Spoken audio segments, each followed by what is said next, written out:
사랑합니다. 네, 골로새서 본문 말씀을 준비하면서 염려가 많았습니다.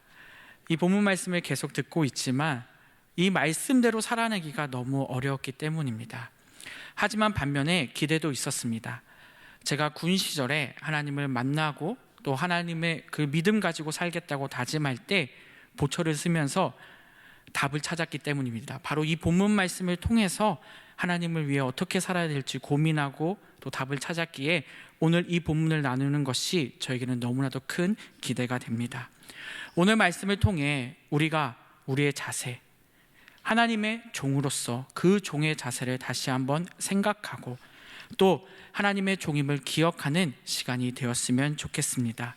또 관계가 어려운 분들에게 또 이 말씀이 회복이 되었으면 좋겠습니다. 본문을 보기 전에 초대교회를 먼저 살펴보고자 합니다. 초대교회는 하나님의 뜻을 따라서 많은 사람들이 모이고 또 많은 변화들이 이루어졌습니다.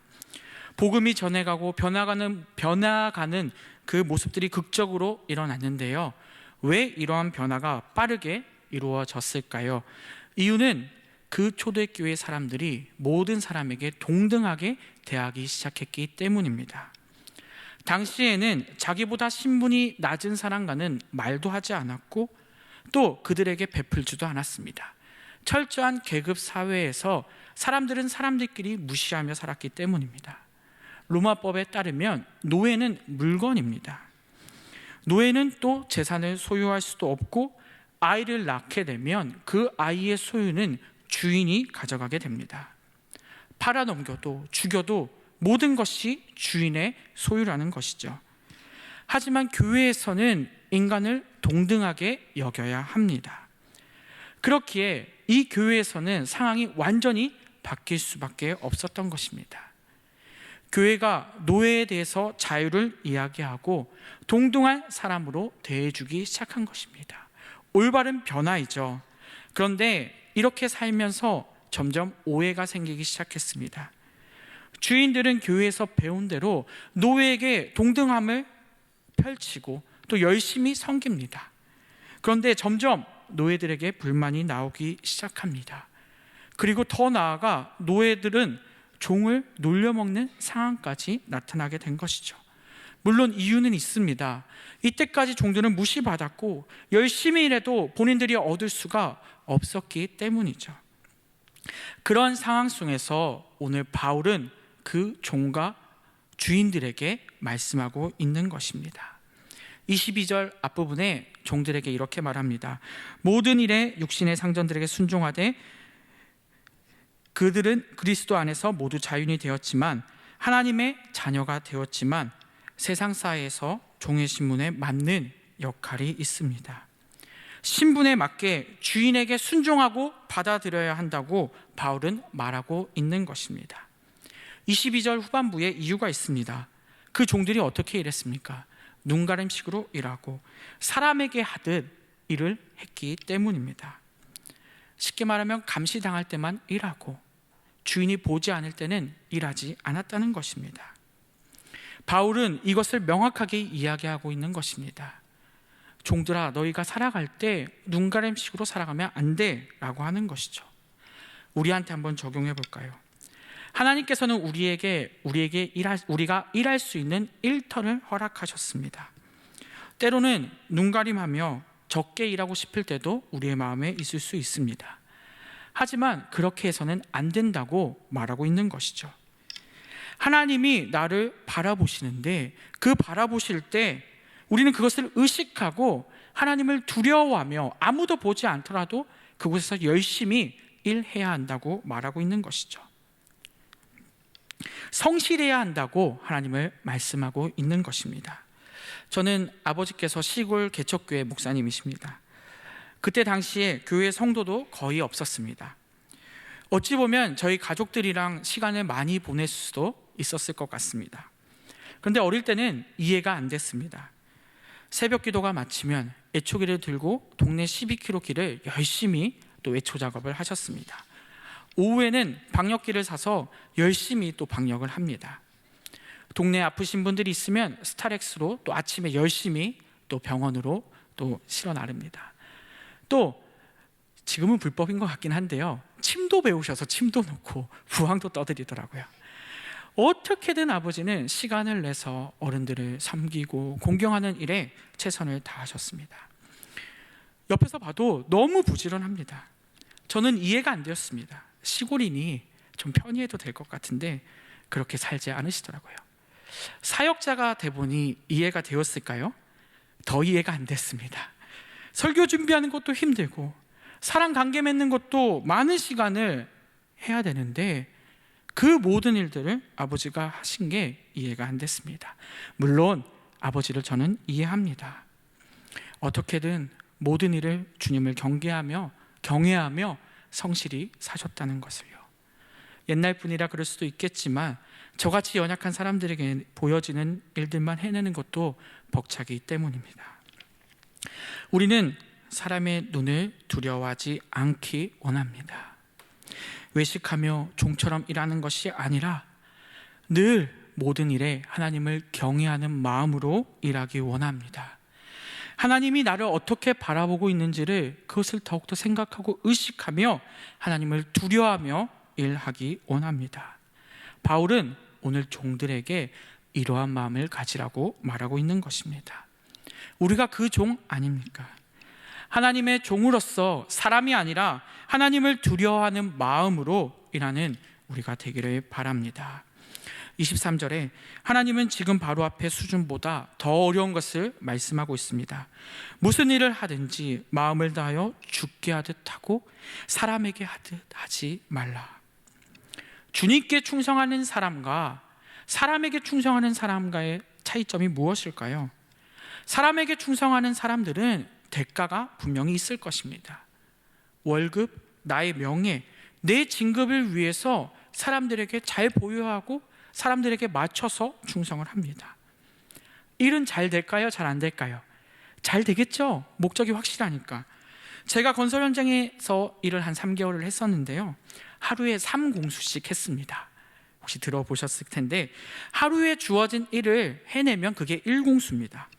3공수는 그럼 그 하루에 할 일을 3번을 한 것이죠.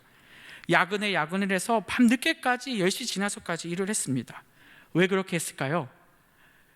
1공수 곱하기 3배의 돈을 받았기 때문입니다. 악착같이 돈 벌려고 열심히 일했습니다. 신대원에 입학하기 전이라 돈이 하나도 없어서 열심히 일했던 기억이 있었습니다. 제적의 목적이 분명하니까 몸이 너무 힘든데도 할만했습니다. 그런데 주님께 충성하는 사람들에게는 그렇다면 무엇이 있을까요? 쉬운 대답입니다. 하지만 주님께 충성하는 것이 너무나도 어렵다는 것을 우린 잘 알고 있습니다. 세상의 대가를 바라고 하는 일이 아니기 때문이죠. 주님께 충성한다는 것은 세상에 이미 상을 다 받은 우리가 자원하는 마음으로 정성을 다해 봉사하는 것이 바로 주님께 충성하는 일이기 때문입니다. 그런 면에서 말씀을 전하고 있는 저 역시 찔림이 너무나도 큽니다. 사역 처음 시작할 때는 이 마음이 저도 충만했습니다. 지금도 이 마음을 변치 않기 위해 노력을 합니다. 하지만 너무나도 어렵습니다. 그 상황에 바울은 이 종들에게 지금 모시고 있는 주인이 하나님은 아니지만 하나님을 섬기는 마음으로 일을 하라고 하고 있는 것이죠. 이 종들은 이게 쉬울까요? 우리보다 훨씬 힘들 겁니다. 왜요? 애초에 그들은 일할 때 얻는 것이 없는 자들이기 때문입니다. 그들이 열심히 일해봤자 받는 것들은 하찮은 대우였고 그들은 소유할 수도 없는 자들이었기 때문입니다. 하지만 그런 그들에게 바울은 말도 안 되는 제안을 하고 있는 것이죠. 그렇다면 이 종들은 왜 주인에게 순종해야만 할까요? 심지어 주님께 하듯 왜 순종을 해 나가야 할까요? 바로 그 주인들을 하나님께서 세우셨기 때문입니다. 우리 로마서 1장 13장 1절 보도록 하겠습니다. 각 사람은 위에 있는 권세들에게 복종하라. 권세는 하나님으로부터 나지 않음이 없나니 모든 권세는 다 하나님께서 정하신 바라. 이 말씀은 하나님께서 통치자에게만 말하고 있는 것이 아닙니다. 우리의 바로 위, 부모님, 또 내가 섬기고 있는 직장 상사, 이 모두에게 적용되는 말씀입니다. 그들을 세우신 분이 누구라고요? 바로 하나님이십니다. 그렇기에 우리는 모든 일을 할 때 주님께 하듯 우리는 일을 해내야 한다는 것입니다. 저는 어릴 때부터 아버지가 이 말씀을 너무 강조했습니다. 특별히 아버지는 항상 하시는 말씀이 있었습니다. 아버지가 섬겼던 담임 목사님들 앞에서는 말대꾸 한번 안 하셨다고 하더라고요. 물론 저는 실수할 때도 좀 있었던 것 같지만 정말 아버지는 그것을 철저히 지키셨습니다.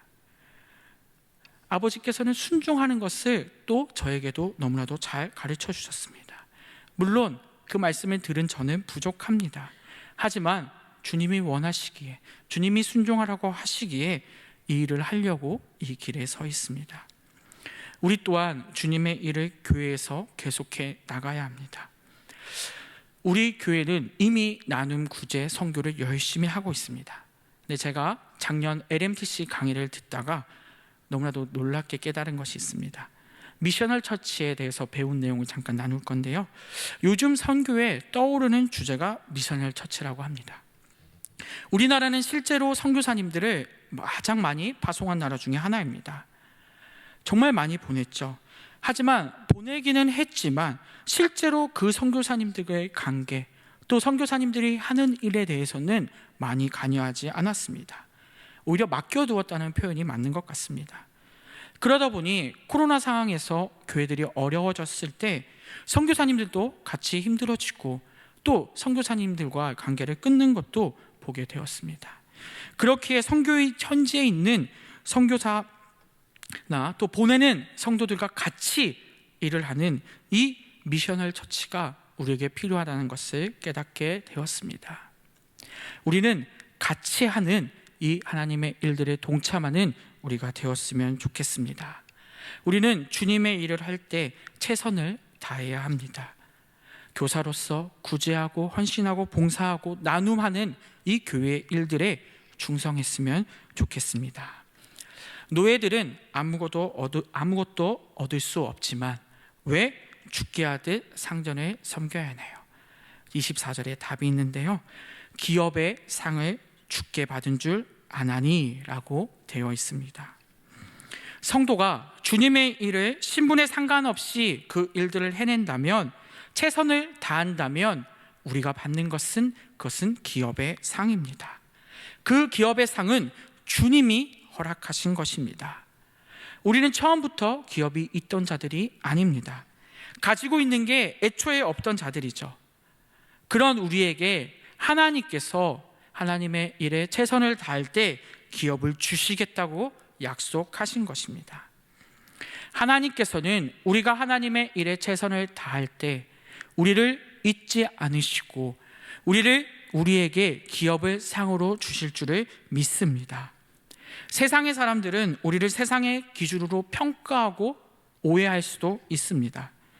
또 하나님 앞에서 열심히 일했는데 결론이 안 나는 것처럼 보일 수도 있습니다. 하지만 모든 것을 하나님께서 아시고 하나님은 또 그런 우리를 바라보시고 또 하나님 나라의 상급을 이미 쌓아두고 계신다는 사실을 우리가 기억해야 합니다. 25절에 불의를 행하는 자는 불의의 보응을 받으리니 주는 사람을 외모로 취하심이 없느니라. 놀랍지 않습니까? 하나님은 다 알고 계십니다. 하나님은 확실한 분이십니다. 우리 인생에서는 잘 안 되어 보이는 것 같고 노력을 했는데도 드러나지 않는 것 같습니다. 하지만 그 사람이 하나님 일에 충성을 다했다면 그것을 분명 하나님이 알고 계시고 하나님께서 기억하신다는 사실을 우리가 기억해야 합니다. 저처럼 사역자가 되어서 반드시 복음을 전하여 상급받는다고 생각하시면 안 됩니다. 교회에서 봉사하는 것만 상급받는 것도 아닙니다. 세상에서 맡은 일에 최선을 다한다면, 내 맡은 그 일에 말씀의 근거에 믿음으로 그 일들을 감당한다면 그것이 하나님께서 기뻐하시는 일임을 우리가 믿습니다. 작은 일에도 충성하는 사람은 하나님 일에 분명히 충성된 종들일 것입니다. 또 반대로 하나님 일에 충성된 사람은 작은 일, 세상 일에서도 충성된 사람일 것입니다. 하지만 또 이것들을 뒤집어 보면 일에 충실하지 않는 사람들은 하나님 일에 충성하지 않을 수도 있습니다. 그래서 우리는 맡겨진 일에 부족하고 어렵고 근심이 찾아와도 우리는 그 일을, 그 작은 일에도 성실히 일하기 원합니다. 그러한 때 우리가 하늘나라에서 받을 기업 상급이 클 줄을 믿습니다. 마지막으로 4장 1절입니다. 주인들이 취할 태도의 이야기가 나옵니다. 상전들아, 의와 공평을 종들에게 베풀지니 너희에게도 하늘의 상전이 계심을 알지어다. 저는 고등학교, 대학교, 대학원 때 과 대표를 비롯해서 리더의 역할을 많이 맡았습니다. 목적이 그곳을 변화시키기 위해서 제가 리더를 자원한 건 아니었습니다. 이유는 하나였습니다. 돈이 없었기 때문입니다. 등록금을 대주고 돈을 주니까 과 대표 또 그 역할들을 다 감당했습니다. 그런데 물론 맡겨진 역할이기에 저 역시 그 일에 최선을 다했습니다. 그런데 그 후에 제가 하나 깨닫게 되었습니다. 그 일들이 끝나고 나니까 저를 알아주지 않더라고요. 제가 뭔가 된 것처럼 위에서 역할들을 맡고 할 때는 저를 따라주더니 점점 저를 멀리하고 알아주지도 않았습니다. 왜 그럴까요? 이 세상에서는 위에 사람이 된 것처럼 살지만 그 모든 것들은 어차피 사라지게 되어 있습니다. 그리고 그 모든 것을 감당할 때 누가 이끄셨을까요? 그것을 세우신 것도 하나님이시고 그 일을 안전하게 이끌어 가신 것도 하나님이시기 때문입니다. 이 세상에서 우리가 위에 있다고 할지라도 그것은 영원치 않다는 것을 깨닫기 원합니다. 그리고 그 위치 또한 하나님께서 허락하신 것을 우리는 알아야 합니다. 우리는 위에 있을수록 우리 위에 계신 분이 하나님이심을 다시 한번 깨닫고 그 하나님을 두려워하고 더 신중하고 조심히 행동하는 우리가 되기를 바랍니다. 저로 어린 나이에 사역자가 되었다 보니 실수할 때가 많습니다. 이 말씀을 묵상하며 참 많이 반성했습니다. 제가 이 일을 맡기신 분이 하나님이심을 다시 한번 명심하고 또 언제나 제 위에 계신 분이 하나님이심을 깨닫고 또 열심히 살아가겠습니다. 말씀을 맺겠습니다. 우리는 왜 주인을 죽게 하듯 섬겨야 하나요? 사람과 관계를 맺을 때 왜 죽게 하듯 그 사람을 섬겨야 하나요? 내가 한 것이 하나도 없습니다. 내가 종의 신분이건 주인의 신분이건 바라볼 것은 오직 하늘나라의 기업이고 상급임을 깨닫기 원합니다. 그러한 때 내가 섬기는 것이 평안이 넘치고 또 그 모든 것이 하나님의 은혜로 되어질 줄을 깨닫기 원합니다. 우리는 날마다 살아갈 때 그 하나님을 믿고 살아갔으면 좋겠습니다.